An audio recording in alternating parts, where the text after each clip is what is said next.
In the heart of this urban labyrinth where sirens wail and the footsteps echo, do you hear it? Our lives, much like this relentless city, are filled with noise and busyness. We hustle, we strive, and we confront the hurdles that stand before us.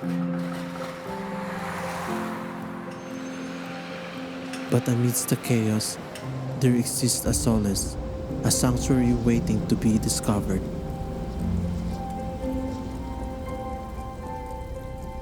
Life weaves its fabric of trials and tribulations.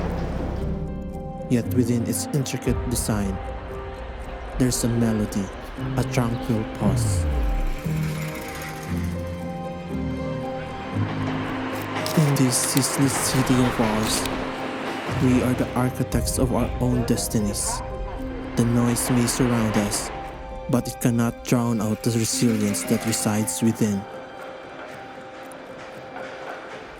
Let us not be overwhelmed by the loudness, but rather, let it be a reminder that within the hustle and bustle, there exists a world of compassion, unity, and moments of peace.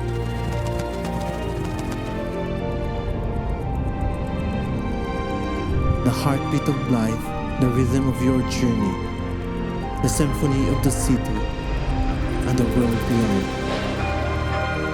Listen closely, for in the midst of life's clamor, you'll always find your solace and peace. So tell me, do you hear it?